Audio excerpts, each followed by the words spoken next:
Fitter के मामले में हियरिंग तो बहुत पहले हो चुकी हुई है, लेकिन आज वो ऑर्डर्स के ऊपर था फाइनल। तो साहब ने सरकारी पक्ष का अपनी सारी दलीलें सुन के और फिर साइमल्टेनियसली अपने जो सरकारी वकील साहब है, इन्वेस्टिगेटिंग ऑफिसर है, सबके सब बातों का अवलोकन करने के बाद में नदीम फिटर का जामीन का अर्जी मंजूर किया हुआ है। और भी कुछ लोगों के इस केस में नाम है, तो उनपे क्या मतलब? नहीं, देखिए अभी बाकी के 2 लोगों ने तो पता नहीं है उन्होंने जामीन दाखिल किए कि नहीं किए, क्योंकि और जो मलिक साहब का जामीन का अर्जी है उनकी भी तारीख आज ही थी, लेकिन उसका अपने को कोई इल्म नहीं है उसके अंदर क्या बात है।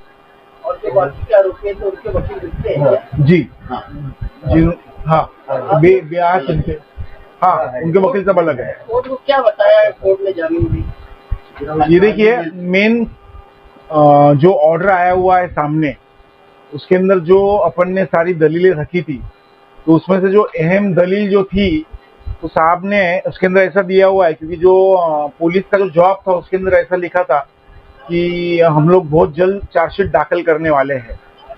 तो कोर्ट ने ऑर्डर में पहली बात वही ली है कि अभी ये जो गुनाह है इसके अंदर नदीम की तरफ से कुछ मिलना नहीं है, कुछ इन्वेस्टिगेशन में उसकी मदद से ऐसा कुछ काम बचा हुआ नहीं है, सिर्फ चार्जशीट फाइल करनी है। तो चार्जशीट फाइल करने के लिए उसको जेल के अंदर रख के कोई मतलब नहीं बनता है।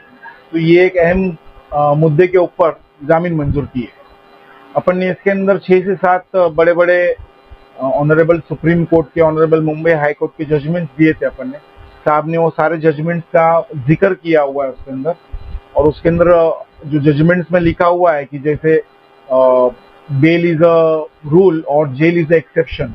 बहुत अपन बोलते हैं ना, सीरियस और संगीन मामलों में जेल में रखना चाहिए, जिसमें अगर आपने कोई मर्डर किया हो, कुछ हो। तो ये एक इम्पोर्टेंट पॉइंट कोर्ट ने डिस्कस किया हुआ है अपने बेल एप्लीकेशन के ऑर्डर के अंदर। और दूसरा, इन्वेस्टिगेशन में नदीम को सारे अपन बोलते हैं कोऑपरेशन देने के लिए आदेश दिया हुआ है, पासपोर्ट जमा करने बोला हुआ है, हाजिरी लगाए हुए है और कोऑपरेशन देने के लिए बोला हुआ है सारी बातों का। बहुत सारे केस में देखने में आता है कि हम आर्ग्यूमेंट का हवाला तो देते हैं, कानून भी कहता है कि बेल राइट से अधिकार है, जी, जेल नहीं। लेकिन बहुत सारे केसेस में जहाँ बेल राइट भी रहता है, अधिकार रहता है, लेकिन फिर भी बेल नहीं होता। बोलो।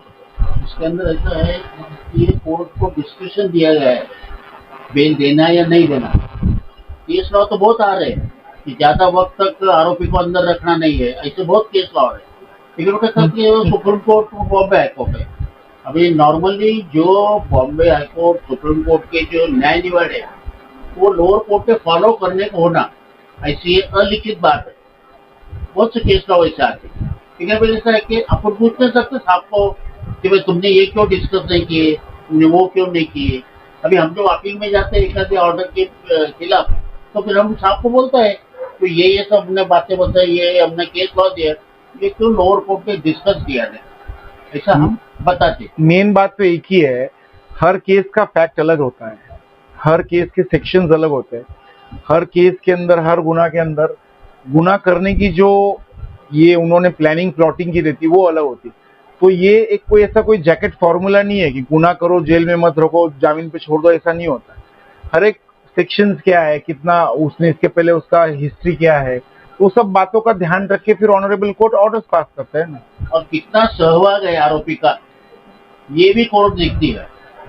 अगर कुछ उसके खिलाफ एविडेंस ही नहीं रहा, कुछ भी नहीं रहा, उसका सहभाग जो उन्होंने अभी ये किए नहीं, आयोग ने बताया नहीं, तो उसका फायदा आरोपी को मिलके उसका ये हो जाता, बेल की ऑर्डर हो जाती।